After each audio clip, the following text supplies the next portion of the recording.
Guys, mwasuze mtya enkuba etonye ewaffe nyingi naye bannange kika kakati respecting women is a must. Oba malaya, oba mukuzi, oba chief, as long as she's a woman, she must be respected. Banange, ne malaya kukyala abaako gwamma. Ne malaya kukyala abaako gwagaana, ne bakagundi oyo yeetunda. Naye nga kuliko oyo gwe yagaana. That is a choice. Yensonga lwaki olina omurespectinga. Si kubanga bagambye gundi malaya oveeyo ng'omumanyiira mbu kubanga wawulira malaya. Murespectinga abakazi. Gasajja mmwe ne gakazi mwe ge tulina mu Uganda muno. Engeri gye mwagala bakwatemu abaana bammwe. Engeri gye mwagala bayisemu abaana bammwe ab'obuwala. Engeri gye mwagala abasajja ababawasa treating. It is the same way gye mulina okutreating abaana b'abandi abawala. Omusajja omu omugezigezi omu South Africa yayogedde ebigambo bino wammanga. Nonsense ey'okugamba nti protecting abakazi ekome. Lwansonga tulina kustopinga kuba attackinga. Stop attacking women. Stop attacking women. Tulabo baddala bana beetaaga okubeera protected. Omusajja yavuddemu ebigambo. Naye mmwe agasajjasajja agawumba tuutu ge tulina e Uganda batarespectinga myaka gyammwe. Tulina obuzibu n'abasajja mmwe. Protect women at all costs. Mulekeraawo okutyoboola abakazi nga mwekwasa mbu bambala bubimbu because banange tukozesa obwongo obutono bwe tulina. Olwaleero njagala okwogera ku bintu biringa bina about women. Mukozesa obwongo obutono bwe mulina. Kubanga kawala ka akatoke wakazaala kali waka. Bakanaazo otudde awo tekambadde owulira oyagala kakwata. Kuba munange gwe desires ziri waggulu nnyo. And Ugandans, please, wake up. Mugenda ne mweyogeza mbu muli mu .com world nenga musiruwala busiruwazi. Mwabe nyini mugamba tuli mu .com era. Mwagala omuyimbi nga Sheebah ayambale ki? Ngaze ku stage. Ngaze okuperforminga. Oyagala omuyimbi nga Cindy ayambale ki? Oyagala omuyimbi nga Winnie Nwaji ayambale ki? For God's sake.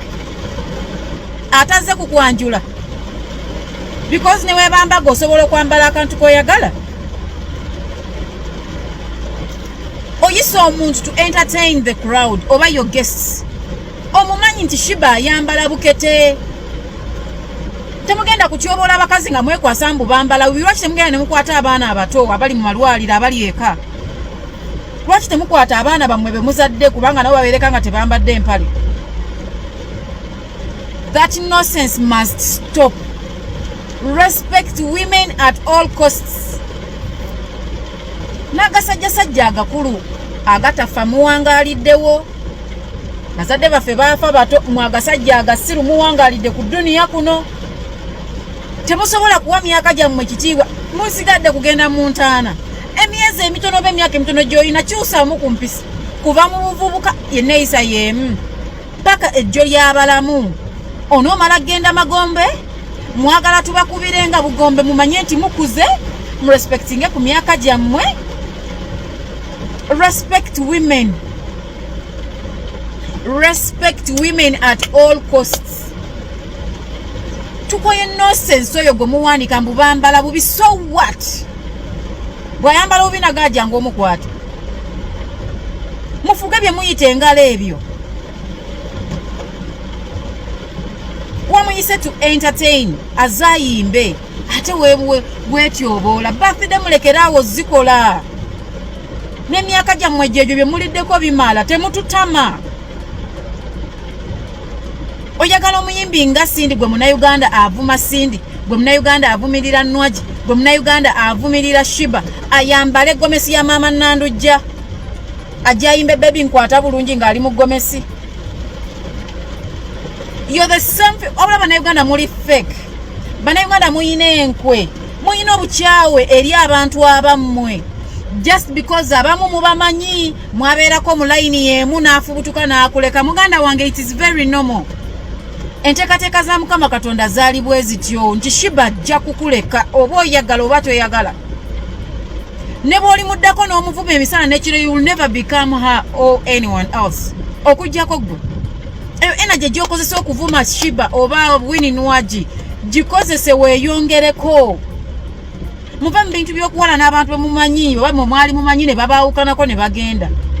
N'otunuulira mukazi munne nga naye ayimiridde akoze post mbu bambala bubi. Kasasiro. Abaana abato be bakwata baba bambadde bubi. Bikazikazi mmwe n'ebisajja mmwe ebitategeera mmwe ensonga lwaki abasajja bakyatukwatira n'abaana. Because you'll always come out to defend the wrong. Wrong is wrong. No matter ani abakikoze. Wrong is wrong.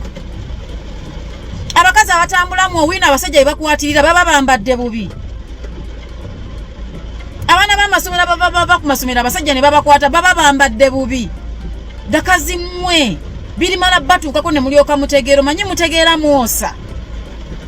Muli ba maama tomanyi mwana wo mulimi kigwa agenda kola bugenda kukyanga omwana wo omuyimbi nga Sheebah. Ngero omusajja akwatirira omwana wo. Era oligamba ki ekimu nga byogera ku Sheebah wa wano oyogeza bukyawa. Oyogeza futwa nnugu na butayagaliza obubaliko bannayuganda. Respect women. Nkugambye ne malaya ku kyala abaako gwamma.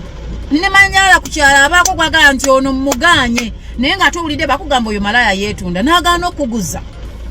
But you must respect her decision and choices.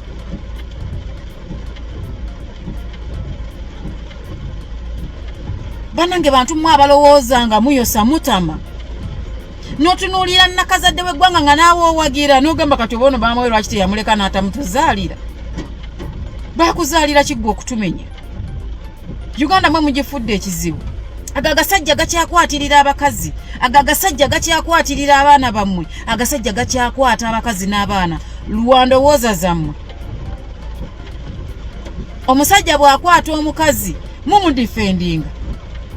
Omusajja bw'akwatirira omukazi mufindinga excuses okusupportinga ekikolwa ky'omusajja ani abaloga bikazi mmwe. Instead of demanding for respect, muli mu kweyogeza bintu bitakwatagana mulinganga abatamiivu.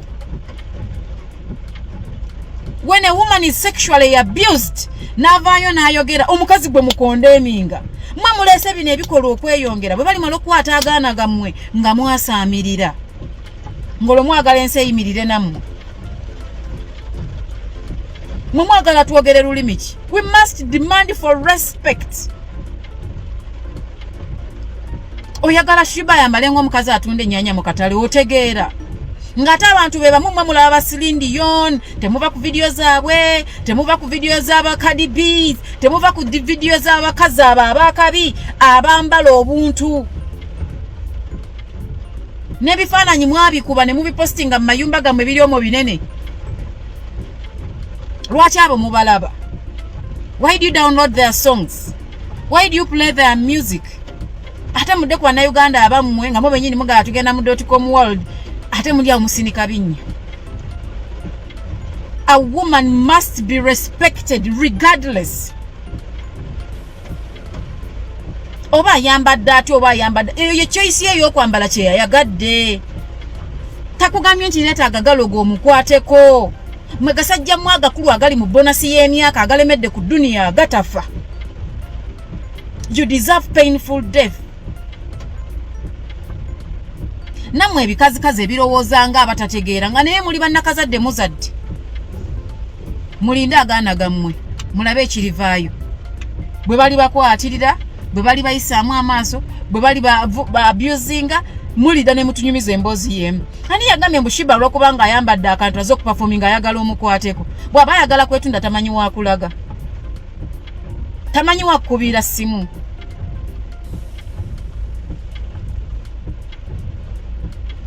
And you see TV stations.